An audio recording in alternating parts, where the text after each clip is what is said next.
Okay, let's start with chapter number 5, that is fraction. ठीक है, हमारा चैप्टर क्या है? फ्रैक्शन।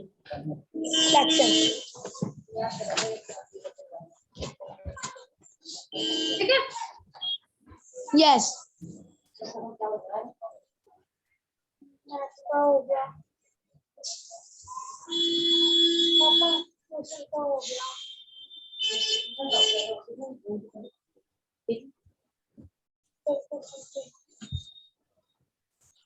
ठीक है, अब नेक्स्ट पे चलते हैं। अच्छा, मेरे को सबसे पहले एक बात बताइए, फ्रैक्शंस क्या होता है? फ्रैक्शंस क्या होता है? आपको क्या लगता है फ्रैक्शन क्या होता है?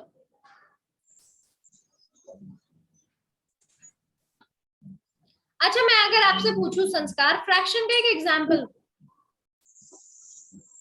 Okay ma'am. बताओ। जैसे कि मैम हमने एक सर्कल ड्रॉ किया मैम। उस सर्कल में हमने 4 शेड्स किए। उनमें से 2 शेडेड है। हाँ, 2 शेडेड है ठीक है। और मैम 2 नहीं है। जो मैम इक्विवेलेंट पार्ट होता है एक तरीके से, जो मैम आपको सिर्फ संस्कार ये पूछ रही हूँ, मेरे को फ्रैक्शन का एग्जांपल बताओ, और कोई डेफिनेशन नहीं पूछ रही मैं, इक्विवेलेंट नहीं पूछ रही, किसको क्या बोलते हैं। Just give me one example of fraction. Yes ma'am. Ma'am जो इक्वल होते हैं, जो इक्वल होते हैं वो फ्रैक्शंस होते हैं। अच्छा, अगर मैं बोलूं 2/2 वो फ्रैक्शन है? मैम 2/2 नो मैम, वो तो है ही नहीं। तो कैसे, मतलब मेरे को समझ नहीं आ रहा। जो इक्वल होते हैं क्या? हाँ हाँ, नहीं बोलो बेटे। मैम हमारे में बोर्ड नहीं आपके में बोर्ड नहीं आ रहा हनी? जहां पर आप बैठे हो ना बेटा, वहां नेटवर्क का प्रॉब्लम है, कहीं और बैठिए। हाँ, नेटवर्क नहीं आ रहा है, आप भी मेरे को ना ही दिख रहे हो और आवाज भी कट रही है।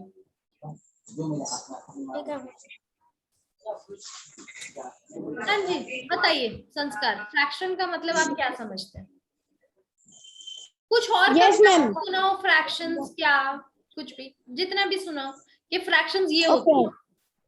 Okay ma'am. जो चीज मैम फ्रैक्शन में इक्वल डिवाइड होती है। कैसे? जैसे कि मैम 1 सेकंड बता रहे हैं। बुक में से नहीं, अपने आप से एग्जांपल दो। नहीं बुक में नहीं मैम, कॉपी में, बुक में नहीं।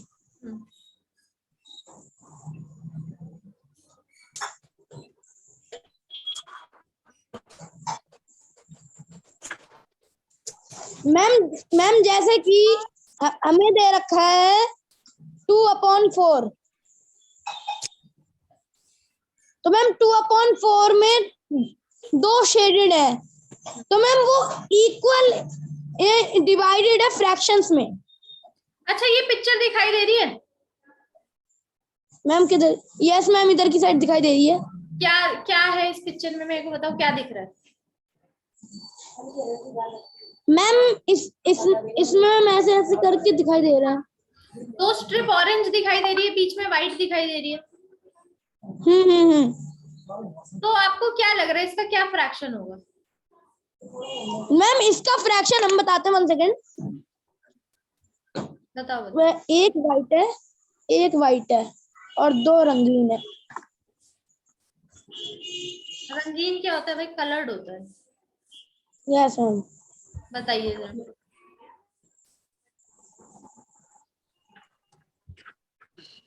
कलर्ड वाला आपने अभी एग्जांपल दिया था, मुझे इसका फ्रैक्शन बता दो बस। मैम इसका, हाँ, ये जो पिक्चर बनी है, मैम इसका फ्रैक्शन है 2/3। 2/3। ये किस चीज का फ्रैक्शन निकाला है आपने? मैम हमने जो शेडेड है जो 2 शेडेड है। अरे यस, उन्हें मैम हमने न्यूमरेटर में रखा है।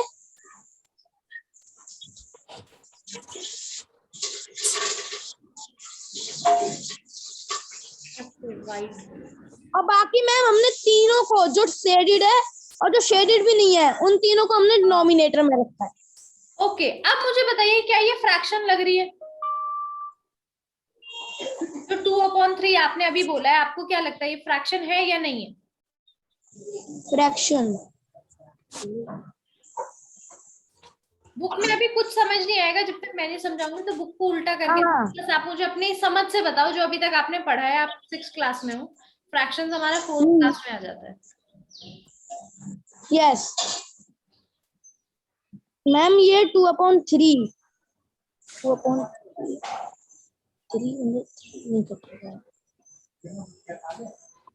मैम एक तरीके से फ्रैक्शन लग रहा है। एक तरीके से कैसे? अभी आपने बोला था जो इक्वल पार्ट्स में बांटे, करेक्ट? मगर ये तो मेरे को नहीं दिख रहा।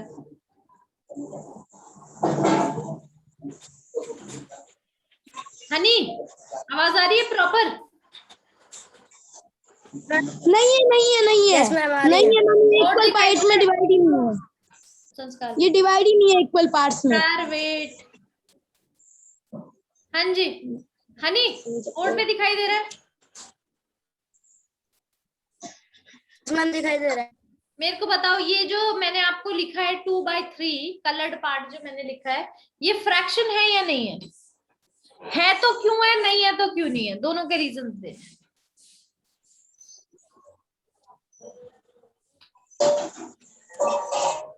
मैम है। क्यों? क्या होता है फ्रैक्शन?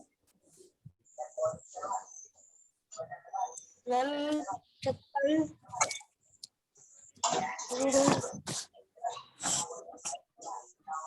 क्या लगता है आपको, क्या होता है फ्रैक्शन?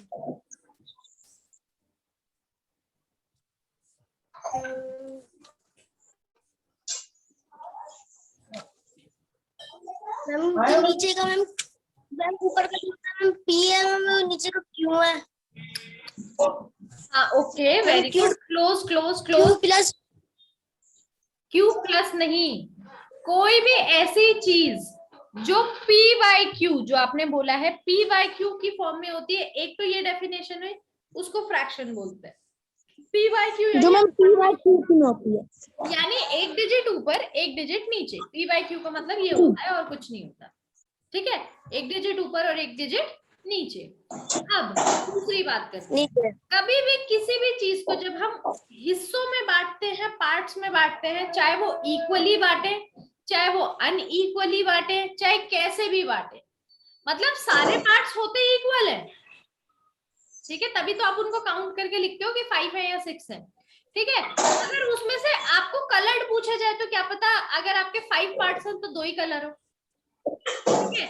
या 3 में हमने ब्राउन कलर भरा हो, या 2 में रेड, एक में रेड एक में ब्लू कलर भरा हो, ठीक है? बात ये नहीं है कि हमने किसमें क्या कलर भरा है या किसमें कितने पार्ट्स है, बेसिकली ये P/Q की फॉर्म में होना चाहिए, ठीक है? यानी किसी भी चीज के हमने पार्ट्स किए होने चाहिए, हिस्से किए होने चाहिए। एक चीज थी मेरे पास, या मैं आपको बोलूं ये बुक है मेरे पास, ठीक है? इसको मैंने बीच में से फाड़ दिया, तो मैंने इनको 2 पार्ट में कर दिया, हाँ ठीक है? मतलब पार्ट करना, मैं इसको 3 में भी कर सकती हूँ, 4 में भी कर सकती हूँ, मेरा जितना मन करेगा उतने में, वो सब फ्रैक्शंस कहलाएंगे। और जब मैं उसमें से किसी पर्टिकुलर पार्ट के बारे में पूछ रही हूँ, सबसे अगर बेसिक आपको डेफिनेशन याद रखनी है तो कोई भी नंबर जब P/Q की फॉर्म में होता है उसको फ्रैक्शन बोल देते हैं। इतनी बात समझ में आई? इतनी बात समझ में आई? हाँ मैम आ गई। ठीक है, अब एक चीज और, फ्रैक्शन क्या रिप्रेजेंट करता है, मतलब क्या दर्शाता है? फ्रैक्शन से हमें क्या समझ में आता है? हमें समझ में आता है किसी पूरी चीज का एक भाग। यानी इस फ्रैक्शन में मैंने आपसे पूछा कि ये पूरा, मैंने एक रेक्टेंगल बनाया, उसमें 3 लाइंस खींची, तो मैंने आपसे पूछा कलर्ड पार्ट बताओ, कलर्ड पार्ट, यानी पूरी चीज का मैंने आपको एक पार्ट पूछा है, एक हिस्सा पूछा है, होल का एक हिस्सा, एक पार्ट पूछा है, होल मतलब पूरा और पार्ट मतलब उसका एक हिस्सा पूछा है। तो फ्रैक्शन यही दर्शाता है, किसी पूरी चीज का एक हिस्सा दर्शाता है, चाहे वो कलर्ड हिस्सा हो, चाहे वो रेड कलर का हिस्सा हो, ग्रीन कलर का, कोई भी। हाँ बोलो हनी। जैसे 3/2 का मैम फ्रैक्शन है, तो मैम 2/0 का मैम क्या मतलब 0/2 का क्या फ्रैक्शन है? 0/2 ये नहीं नहीं, जीरो नीचे आएगा, 2 की जगह 2 आएगा ऊपर। इन्फिनिटी मैम ऐसे कोई फ्रैक्शन नहीं होता, जीरो ना ही जीरो मैं ऊपर जीरो- हो या जीरो नीचे हो, कोई फ्रैक्शन नहीं होता। अगर ऊपर नंबर होगा, जीरो नीचे होगा, तो इन्फिनिटी आएगा। यानी अगर ऐसे होगा तो इसका मतलब है कि इसका आंसर इन्फिनिटी है, इसका आंसर आप कभी नहीं निकाल सकते। ओके। ठीक है, क्योंकि पता है क्यों नहीं निकाल सकते, देखो मैं आपको क्लियरली समझाती हूँ। यानी जीरो को हमें 2 से डिवाइड करना है, करेक्ट? करेक्ट। तो zero 2 jar zero, zero 3 jar zero, आप कितना भी कर लो हमेशा 2 2 बचता जाएगा और जीरो ही आता जाएगा। आप जीरो 1 जार जीरो कर लो, जीरो 2 जार कर लो, 3 जार कर लो, 4 जार कर लो, तो हमेशा इसका आंसर होता है इन्फिनिटी। इन्फिनिटी मतलब आप इसको काउंट नहीं कर सकते, और इन्फिनिटी का साइन होता है ये ऐसे, समझे? मैम ऐसे। और अगर अगर 2 बाहर है और जीरो अंदर है, तो 2 जीरो जीरो हो तो गए, तो आंसर क्या आ गया?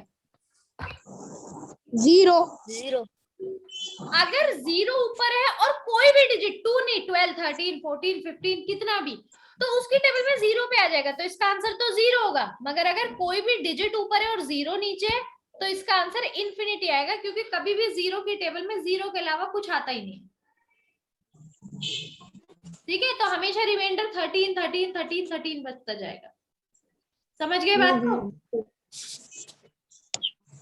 13 जीरो मैम वो आंसर तो इसीलिए आपको बोला जाता है कि जो फ्रैक्शन है वो एक पार्ट है जिसमें, इसमें एक स्टेटमेंट लिखी होगी यहाँ पर, मैं बताती हूँ कहाँ लिखी है। Where Q is not equal to 0, इसमें क्या होता है, वैसे इसमें मेरे को दिख तो रही नहीं है, जहां पर Q यानी जो डिनोमिनेटर है अगर जीरो नहीं है तो ही वो फ्रैक्शन है। इसके साथ आपको एक कंडीशन दी जाती है, a fraction is in p by q form where q is not equal to 0, यानी अगर q 0 है तो उसको फ्रैक्शन में हम इंक्लूड नहीं करेंगे, बाकी कोई भी नंबर हो हम उसको फ्रैक्शन में मान सकते हैं। समझे बात को? ठीक है, क्योंकि आपको अगर q ही 0 हो जाएगा, सपोज अगर आप मेरे को बोलो मैम बताओ मेरे को ये फ्रैक्शन है या नहीं, अब जीरो मतलब कुछ भी नहीं का 2 पार्ट, कोई बनी फ्रैक्शन? No ma'am.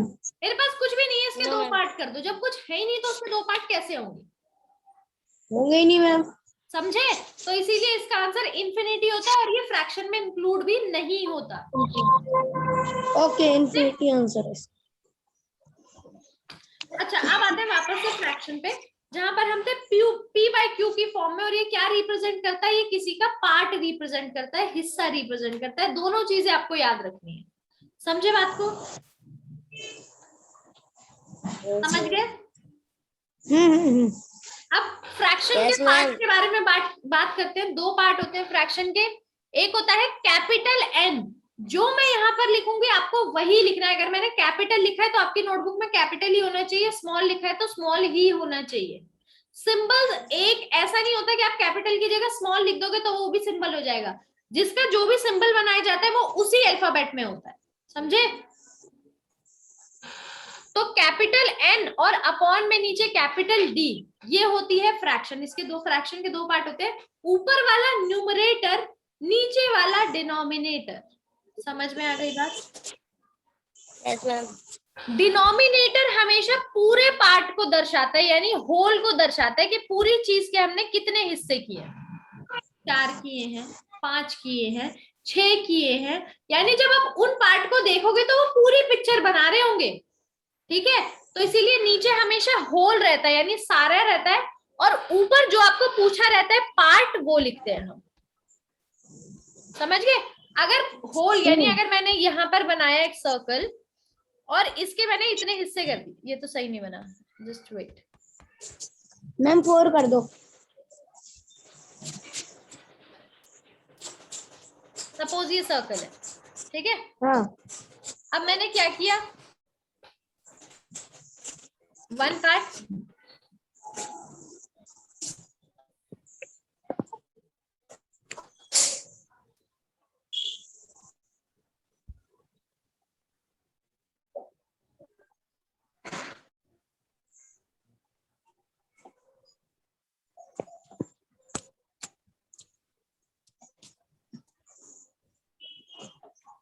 ठीक है, दिखाई दे रहा है? ये पार्ट किए मैंने। Yes ma'am. अब मैंने क्या किया,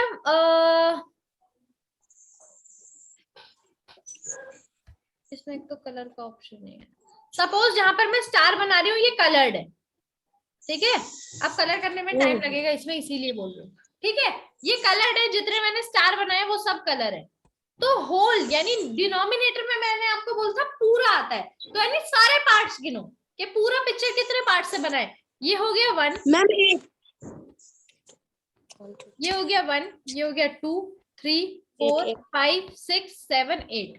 तो डिनोमिनेटर में क्या आएगा? 8। अब मैं पूछूं कि कलर्ड कितने नहीं है, कितने हैं नहीं, कितने नहीं है, कितने नहीं है, काउंट करेंगे 1 2 3 4। कलर नहीं है 4। समझ आई बात? यानी पूरे का मैंने आपको एक पार्ट पूछा है, तो नीचे आया होल और ऊपर आया पार्ट। आई बात समझ? कोई दिक्कत परेशानी? कुछ ऐसी चीज जो अभी तक समझ नहीं आई हो? हनी प्रिंस, ओ हनी संस्कार, कोई दिक्कत? No ma'am.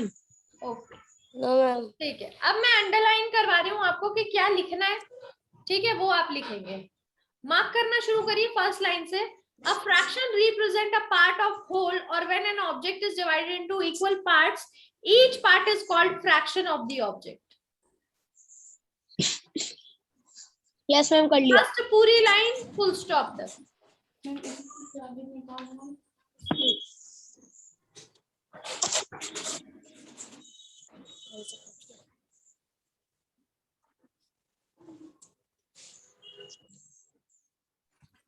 ठीक है, लिख लिया, मार्क कर लिया।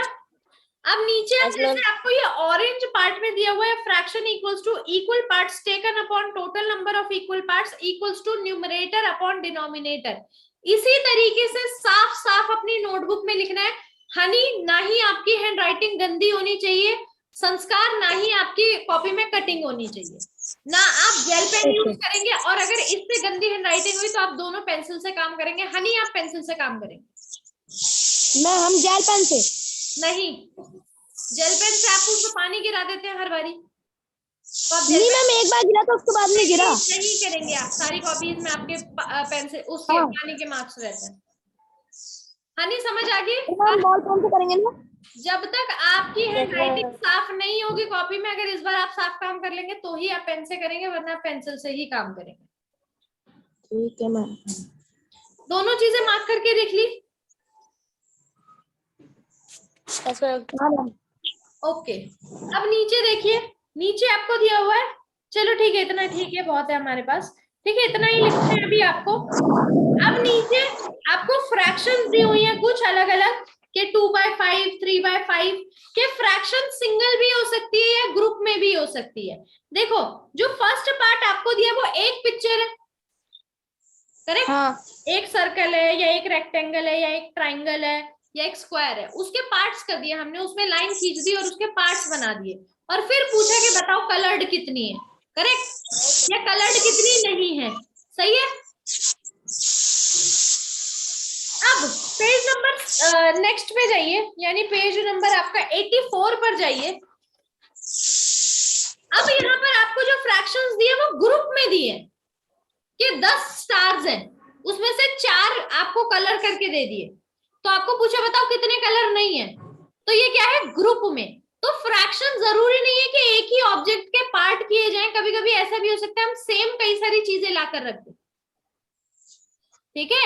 जैसे मैंने एक बैग में बॉल्स ला दी, सारी सेम है, बस उसके कलर अलग अलग है, एक व्हाइट है, एक ग्रीन है, एक रेड है, एक येलो है, और फिर मैं आपसे पूछूं बताओ येलो कलर के कितने बॉल्स हैं, उसकी फ्रैक्शन बताओ, तो नीचे आप टोटल लिखोगे, ऊपर जितने येलो कलर है वो लिखोगे, करेक्ट। तो जरूरी नहीं है, अब वो सारी अलग अलग चीजें, पूरा ग्रुप है चीजों का, सिंगल नहीं है। और यहाँ पर जो मैंने अभी आपको सर्कल वाला एग्जांपल दिया था वो एक ही चीज थी, करेक्ट, समझ गए? ओके, अब आप यहाँ देखिए,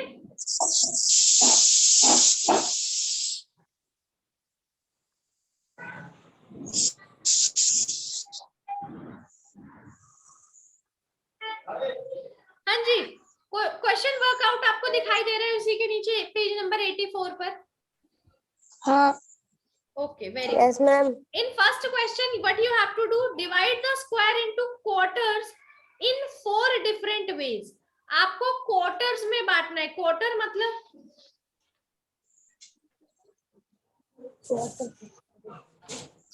quarter मतलब बता रहे मैम 3 4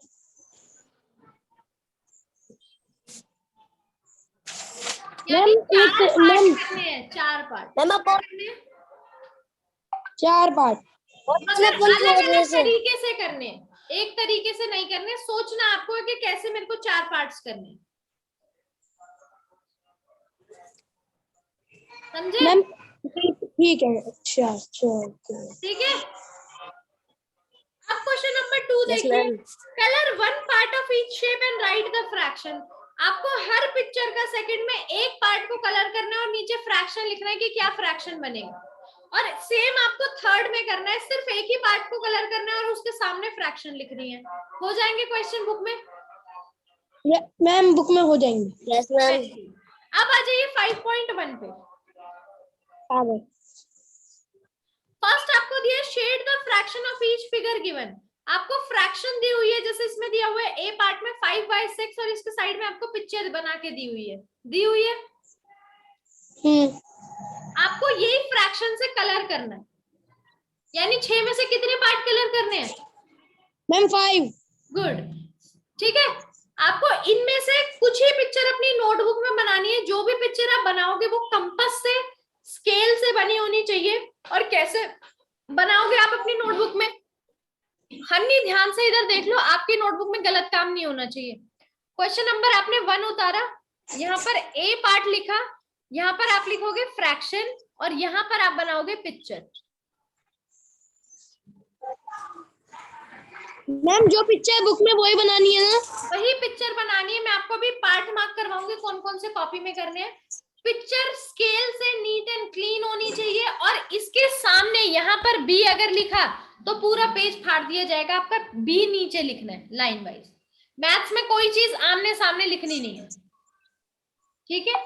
लिखनी ही नहीं है, कुछ भी हो, कितनी भी ज्यादा स्पेस बच रही हो। तो आपको जो क्वेश्चन अपनी कॉपी में करने हैं इनमें से वो है D part, F part,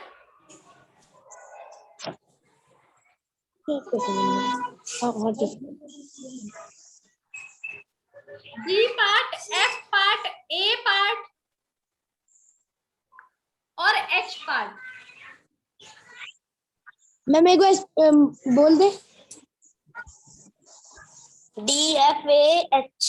mark कर लीजिए, Yes. सर्कल कर लीजिए कॉपी वाले, यस मैम कर लिए। ठीक है। क्वेश्चन नंबर 2 पर आ जाइए। क्वेश्चन नंबर 2 में आपको उल्टा दिया हुआ है, कलर करके दिए हुए हैं, आपको फ्रैक्शन लिखनी है। लिख लोगे? ये आपको सिर्फ बुक में करना है। ठीक है मैम कॉपी में करनी है। कॉपी में कैसे करोगे? एक ही पिक्चर बहुत है, बाकी भी पिक्चर बनाने को आएगी बेटा, पूरे चैप्टर में यही है इसमें। ठीक है ठीक है। अब क्वेश्चन नंबर 3 पर आइए। हाँ इसमें What is the fraction of a day is 6 hours? 6 hours का फ्रैक्शन कितना होगा? पहले तो मुझे बताइए फ्रैक्शन बनेगी कैसे? इसका मतलब क्या हुआ क्वेश्चन का? हनी क्वेश्चन का मतलब समझा दो बेटे।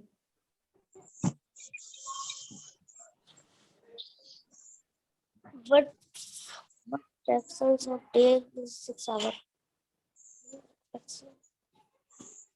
बताओ। संस्कार कहाँ? कैमरे को ये सीधा जो- रखिए।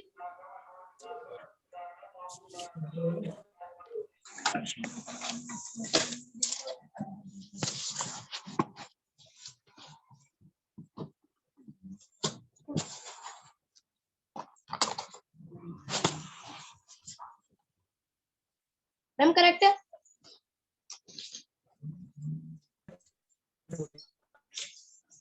मैम एक दिन में हम 24 घंटे होते हैं। मैम इसमें 6 आवर लिखा है। क्वेश्चन का मतलब पूछ रही हूँ बस, अभी मैंने आपसे पूछा ही नहीं है क्वेश्चन में क्या पूछा है, बस मुझे पढ़ के ये बता दो। fraction of days 6 hours.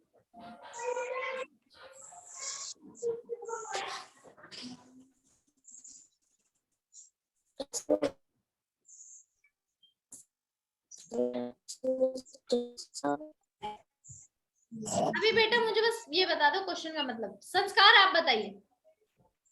Okay ma'am, what fraction of a day is 6 hour? मतलब मैम क्या फ्रैक्शन है एक दिन का 6 आवर में? हाँ, तो बताइए क्या फ्रैक्शन होगा। तो मैम 1 डे में 24 आवर होते हैं। ठीक है, तो मैम मान लो कि हमने एक रेक्टेंगल स्क्वायर ड्रॉ किया, ठीक है, मैम उसके अंदर हमने 24 पार्ट्स बनाए। ठीक है, मैम 24 पार्ट्स में से हमने शेडेड किए 6। ठीक है। तो मैम इसमें न्यूमरेटर और डिनोमिनेटर होगा। क्या क्या न्यूमरेटर ऊपर क्या आएगा, डिनोमिनेटर में क्या आएगा? मैम न्यूमरेटर में आएगा 6, क्योंकि मैम शेडेड पार्ट वो है। ओके, और डिनोमिनेटर तो सारे पार्ट्स को दर्शाता है, मतलब रिप्रेजेंट करता है। तो क्या आएगा डिनोमिनेटर में? मैम 6/24। वेरी गुड संस्कार, वेरी गुड, क्लैपिंग करेंगे। वेरी गुड, वेरी गुड, एकदम करेक्ट है आपका, एकदम ठीक है। अब देखते हैं इसको लिखना कैसे। ठीक है, 1 डे और 1 डे इक्वल्स टू कितने आवर्स होते हैं? Ma'am 24 hours. अब आप नीचे आएंगे और लिखेंगे फ्रैक्शन इक्वल टू क्या आएगा? 6 ऊपर क्या आएगा? न्यूमरेटर में 6 और डिनोमिनेटर में क्या आएगा? 24। वेरी गुड, वेरी गुड, एकदम करेक्ट एक्सप्लेनेशन है और बहुत अच्छे से एक्सप्लेन किया है। वेरी गुड, ठीक है। बस इतना ही लिखना है जितना मैंने बोर्ड पर लिखा है, तो आप लिख लीजिए कि कैसे लिखना है। इसमें गड़बड़ी नहीं होनी चाहिए। जो फर्स्ट लाइन में लिखा है वो फर्स्ट लाइन में, जो सेकंड लाइन में लिखा है वो सेकंड लाइन में। हनी बोलो बेटा। हम आगे आगे आगे 1 डे। ठीक है, फर्स्ट लाइन में आप ये लिखोगे कि जो भी चीज आपको पूछी हुई है।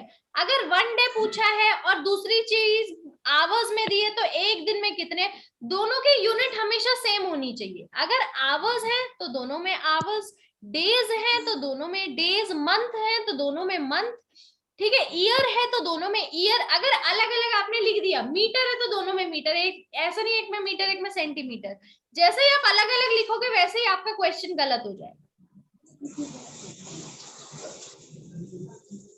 ओके।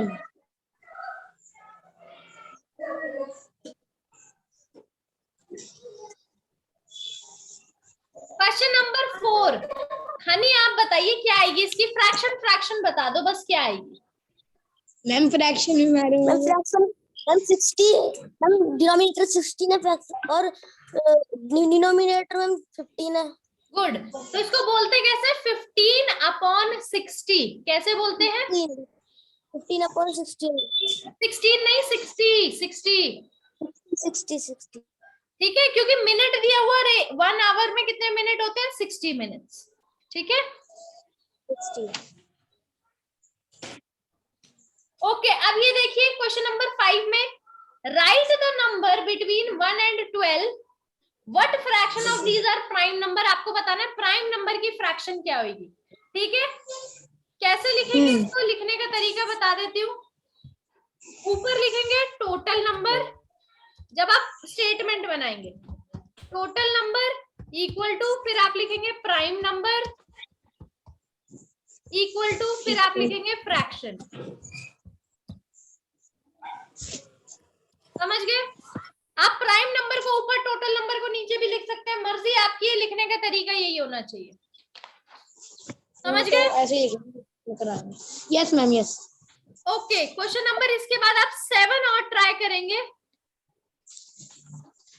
ठीक है, 6 भी इजी 1 है। 2 3 4 5 और 7 आपको होमवर्क में करके आना है। और मैम 6 में कर लो, आसान लगेगा। मैम 1 2 3 बेटा ध्यान से सुनो, क्वेश्चन नंबर 1 2 3 4 5 7 8, जिसमें से क्वेश्चन नंबर 2 आपको बुक में करना है, 1 में से कुछ पार्ट आपको कॉपी में करना है। समझ आ गई बात? क्वेश्चन नंबर 2 बुक में। एंड मैम बाकी पार्ट्स हमने कर लिए। ठीक है, समझ आ गई बात? हो जाएंगे ना? हाँ हाँ मैम, कल आप होमवर्क चेक कर लेना। Yes ma'am. और नीट एंड क्लीन, साफ सुथरा, कलरिंग पे बिल्कुल प्रॉपर एकदम, और जो अच्छे कलर्स होते हैं ना, जो कॉपी में छपते नहीं है, ऑयल पेस्टल कलर का इस्तेमाल नहीं करना। जो कॉपी वाले कलर होते हैं, पतले पतले चलते हैं, वो वाले को इस्तेमाल करना है। मैम ऑयल पेस्ट हम करते ही नहीं इसलिए। ठीक है, ओके बाय। Bye ma'am. जल्दी से पहले सबसे पहले क्वेश्चन कर लूं।